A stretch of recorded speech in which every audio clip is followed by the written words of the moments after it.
Hello friends, स्वागत है आपका लेट्स गेन नॉलेज चैनल में। आज हम डिस्कस करेंगे 15 जुलाई का मोस्ट इम्पॉर्टेंट करंट अफेयर्स। तो चलिए स्टार्ट करते हैं। हाल ही में भारत की किस साल की बाघ जनगणना ने नया गिनीज वर्ल्ड रिकॉर्ड बनाया है? 2018। ऑल इंडिया टाइगर एस्टिमेशन 2018 के चौथे संस्करण को कैमरे से दुनिया का सबसे बड़ा वन्य जीव सर्वेक्षण होने के लिए गिनीज वर्ल्ड रिकॉर्ड में शामिल किया गया। राष्ट्रीय बाघ संरक्षण प्राधिकरण द्वारा भारतीय वन्य जीव संस्थान के तकनीकी सहयोग से वर्ष 2006 से प्रत्येक 4 सालों में अखिल भारतीय बाघ आकलन किया जाता है। सर्वेक्षण का चौथा संस्करण 2018-19 में आयोजित किया गया। कैमरा ट्रैप मोशन सेंसरों से लैस बाहरी फोटोग्राफी उपकरण जो किसी भी जानवर के पास से गुजरते ही वो वीडियो रिकॉर्डिंग स्टार्ट कर देता है। यह 141 विभिन्न क्षेत्रों में 26,838 स्थानों पर रखा गया है। हाल ही में किस राज्य के सीएम को पॉल हैरिस फेलो सम्मान से सम्मानित किया गया? तमिलनाडु। तमिलनाडु के मुख्यमंत्री एडप्पादी के पलानीस्वामी को शिकागो के rotary foundation of rotary international द्वारा पॉल हैरिस फेलो सम्मान से सम्मानित किया गया। इस सम्मान से सम्मानित किए जाने वाले व्यक्ति को एक लैपल पेन के साथ एक प्रमाण पत्र दिया जाएगा। साथ ही वो पॉल हैरिस फेलो पदक का भी पात्र बन जाएगा। पॉल हैरिस फेलो सम्मान को उस व्यक्ति को प्रदान किया जाता है जो अपने समुदाय को पेयजल, स्वच्छता, बीमारियों की रोकथाम, पर्यावरण, विश्व शांति आदि जैसी कुशल सेवाएं मुहैया कराता है।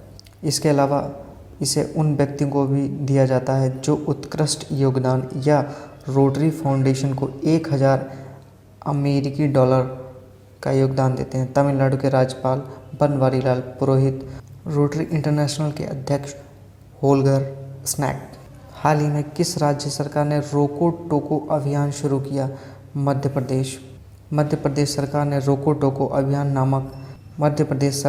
रोको टोको नामक एक विशेष अभियान शुरू करने की योजना बना रही है। इस अभियान के अंतर्गत राज्य सरकार उन लोगों को लक्षित करेगी जो मास्क नहीं पहनते हैं। इसके तहत राज्य सरकार उन लोगों को मास्क बांटेगी जो सार्वजनिक स्थानों पर मास्क नहीं पहनते हैं, क्योंकि राज्य में सभी सार्वजनिक स्थानों पर मास्क पहनना अनिवार्य है। जिला कलेक्टर द्वारा चुने गए स्वैच्छिक संगठनों द्वारा मास्क बांटने का कार्य किया जाएगा। कलेक्टर इन संगठनों को मास्क बांटने के लिए उपयुक्त स्थान की जानकारी उपलब्ध कराएंगे और इन संगठनों को क्रेडिट पर जीवन शक्ति योजना के तहत बनाए गए 100 मास्क भी प्रदान किए जाएंगे। चयन करते समय उपलब्ध व्यक्तियों की संख्या, संगठन की विश्वसनीयता और दक्षता को भी ध्यान में रखा जाएगा। हाल ही में नगीदास संघवी का निधन हो गया। वे कौन थे? पत्रकार। पद्म श्री पुरस्कार से सम्मानित गुजराती पत्रकार, लेखक और राजनीतिक विश्लेषक नगीदास संघवी का निधन हाल ही में हो गया। भारत सरकार द्वारा उन्हें वर्ष 2019 में पद्मश्री सम्मान से सम्मानित किया गया। उन्हें महात्मा गांधी, गुजरात और अन्य विषयों पर लिखी गई पुस्तकों के लिए भी जाना जाता है। 1980 तक भवन कॉलेज अंधेरी में एक शिक्षक थे। वे राजनीतिक घटनाओं का विश्लेषण करने के लिए बहुत प्रसिद्ध थे। हाल ही में किसने 2020 के वार्न कर्मन पुरस्कार से सम्मानित किया गया? के शिवन। भारतीय अंतरिक्ष अनुसंधान संगठन प्रमुख कैलाश वडिवसिवन को international academy of aeronautics AII के वॉन कर्मन पुरस्कार 2020 के लिए चुना गया। वॉन कर्मन पुरस्कार को AI के सर्वोच्च सम्मान के रूप में जाना जाता है। डॉक्टर के शिवन को मार्च 2021 में पेरिस, फ्रांस में इस पुरस्कार से सम्मानित किया जाएगा। इंटरनेशनल एकेडमी ऑफ एरोनॉटिक्स की स्थापना संगठन के पहले अध्यक्ष वॉन कर्मन ने की थी, जो अंतरिक्ष में सीमाओं का विस्तार करने के लिए प्रतिबद्ध हैं। वॉन कर्मन पुरस्कार की शुरुआत 1922। हाल ही में किसे इलिट्स एक्सीलेंस अवार्ड 2020 से सम्मानित किया गया? छत्तीसगढ़। छत्तीसगढ़ सरकार की महत्वाकांक्षी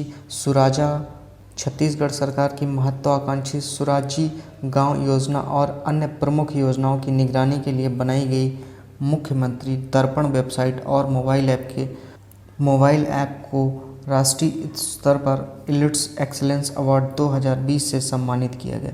छत्तीसगढ़ को यह सम्मान डिजिटल इंडिया पहल के तहत देश की प्रतिष्ठित आईटी संस्था इलिट्स टेक्नोमीडिया न्यू दिल्ली द्वारा प्रदान किया गया। इस वेबसाइट और मोबाइल ऐप का उद्देश्य सीधे मुख्यमंत्री सचिवालय से छत्तीसगढ़ सरकार की प्रमुख योजनाओं की निगरानी करना और आम नागरिकों की वास्तविक समय पर जानकारी प्रदान करना है। दूसरी ओर मुख्यमंत्री दर्पण पोर्टल और मोबाइल ऐप पर यह सब जानकारी आम नागरिकों को समय पर उपलब्ध कराई जा रही है। साथ ही इस पोर्टल द्वारा समस्याओं का समाधान भी किया गया है। मुख्यमंत्री दर्पण पोर्टल और मोबाइल ऐप की सबसे बड़ी विशेषता यह है कि यह कागज़ रहित पेपरलेस है और वास्तविक समय के आधार पर निगरानी की ओर बढ़ रहे हैं। हाल ही में आंद्रेज डूडा ने किस देश के राष्ट्रपति का चुनाव जीता? पोलैंड। आंद्रेज डूडा को एक बार फिर पोलैंड का राष्ट्रपति चुना गया। उन्हें पोलैंड में हाल ही में हुए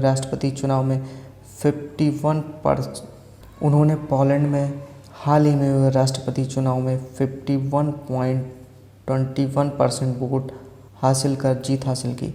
इस चुनाव में उन्होंने विपक्षी उम्मीदवार लिबरल वार्सा मेयर राफाल ट्रांजाकोव्स्की को हराया, जिन्हें 48.79% वोट मिले। राष्ट्रपति चुनाव में आंद्रेज डूडा की जीत उनकी रूढ़िवादी law and justice party PIS द्वारा 3 साल के निर्वाध शासन को सुनिश्चित करेगी। आंद्रेज डूडा ने वर्ष 2015 में भी पोलैंड के राष्ट्रपति पद का चुनाव जीता। हाल ही में BCCI ने अपने अंतरिम CEO किसको बनाया? हेमांग अमीन। भारतीय क्रिकेट कंट्रोल बोर्ड द्वारा हेमांग अमीन को अपना अंतरिम CEO नियुक्त किया गया। वह राहुल जौहरी का स्थान लेंगे, जिन्होंने हाल ही में BCCI के CEO के पद से इस्तीफा दे दिया और जिसे BCCI के पदाधिकारियों ने स्वीकार कर लिया था। हेमांग अमीन इंडियन प्रीमियर लीग के चीफ ऑपरेटिंग ऑफिसर हैं। वह जून 2010 में IPL की संचालन टीम में शामिल हुए थे और उन्हें 2015 में IPL के CEO के रूप में नियुक्त किया गया था और उन्हें 2015 में IPL के COO के रूप में नियुक्त किया गया था। हाल ही में अ सॉन्ग ऑफ इंडिया पुस्तक का विमोचन किया जाएगा। इसके लेखक रस्किन बॉन्ड द्वारा लिखी गई अ सॉन्ग ऑफ इंडिया पुस्तक का विमोचन 20 जुलाई 2020 को किया जाएगा। यह पुस्तक लेखक के साहित्यिक करियर के 70वें वर्ष के अवसर पर जारी की जा रही है। इस पुस्तक को पेंगुइन रैंडम हाउस इंडिया की प्रिंट पफिन बुक्स द्वारा पब्लिश किया जाएगा।